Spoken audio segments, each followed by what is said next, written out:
Hi, AMPS family. This is Counselor Syra, and we are in week 32 and 33 of our learning.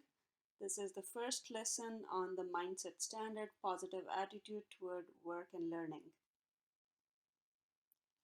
In this lesson, we'll explore the meaning of positive attitude. We'll understand how positive attitude affects our work and learning, and we'll understand how positive self talk, self confidence, growth mindset, and self esteem help in building positive attitude. Remember, we've talked about positive self talk, self confidence, and growth mindset in our previous workshop. So, what is a positive attitude? Go ahead, think about it. You're right. The first word that comes to mind is positive thinking. So, positive attitude does mean having positive thinking, however, there is more to it. Positive attitude also means visualizing and expecting favorable results. It means willingness to try doing new things, learning new stuff that you aren't already familiar with or an expert of. Positive attitude also means seeing the good in people, focusing on the bright side of life, and not worrying too much about the negatives. Positive attitude also means having positive self talk, using words like I can and it is possible. So, what are some of the benefits of having positive attitude? First and foremost, positive attitude leads to increased hope because you're looking forward to a brighter future. Hence, you feel more energy in yourself to attain your goals and wishes. Because of that, you get to have high self confidence as well. Remember, in our last workshop, we talked in detail about self confidence and abilities to succeed. And you see, these concepts are related to each other.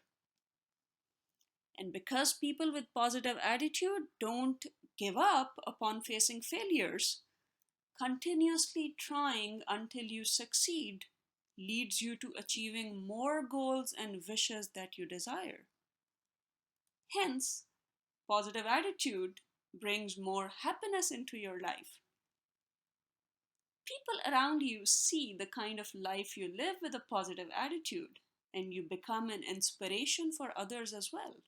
Positivity is also contagious, and you end up getting more respect and love from people around you as well. All in all, you see that positive attitude can actually help you live a really meaningful life. So, the first strategy that we'll use to develop and enhance our positive attitude is to do it through self esteem. Self esteem is our views about who we are. The higher the self esteem, the higher the positive attitude we'll have towards work and learning. Let's have a look at this 3 by 3 form. This will help you develop positive attitude towards yourself. Every box has a prompt and you're supposed to fill it after thinking through it. So I'll just fill up one or two as an example. Let me begin with my name.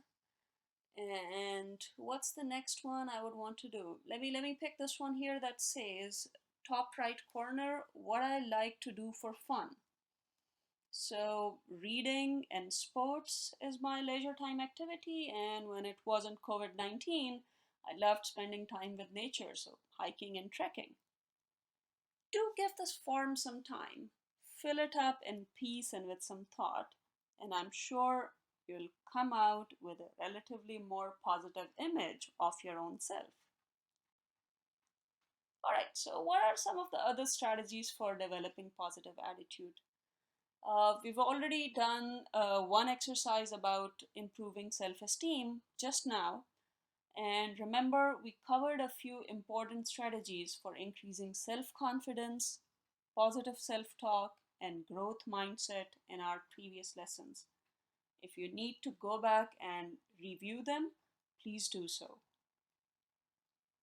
So, the next strategy we'll discuss is to really understand and know the value and purpose of learning. So, in order to have a positive attitude towards work and learning, you need to personalize it. You need to really know why you are doing what you are doing. Set clear goals and objectives for yourself. And your teachers actually do this for you by clearly mentioning the learning objectives of a lesson, by sharing the success criteria with you, by giving you detailed guidelines and instructions on how to do the tasks. In the same way, this applies to the goals and wishes that you have for your own self. And there is something called the WOOP strategy that you can apply to bring more clarity to it. Let's discuss WOOP in detail. So, WOOP stands for wish, outcome, obstacle, and plan.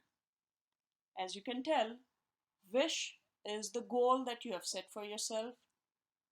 Outcome is you visualizing how things will be once you have attained your goal, how life will become better by you achieving the goal or the wish that you have set for yourself. Let's move to obstacle now. This is where I really want you to think hard on the hurdles and the obstacles that might come in the way of you attaining that goal. So, what might stop you from attaining your wishes? And once you have jotted that down, we come up with a plan. And the plan is usually in the form of when this happens. So, when, and then you talk about the hurdle that you thought about, then I will. When this happens, then I will do this to address that. Let me show it to you in the form of a form actually. So this is how the WOOP form looks like. It comes from Character Lab. That's where the original strategy comes from. Let's have a look at W, which is wish. Get an A on my biology quiz. Notice that this is a specific wish and it requires self-control and it can be accomplished within a certain time frame.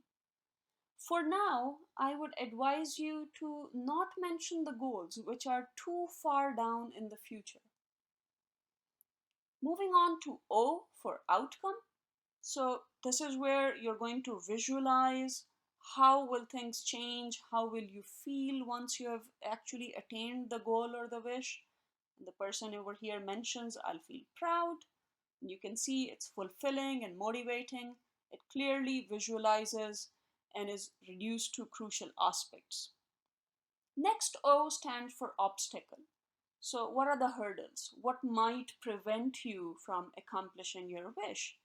And this person says that, well, I procrastinate. And you see that this is an inner obstacle. It's not an outside barrier.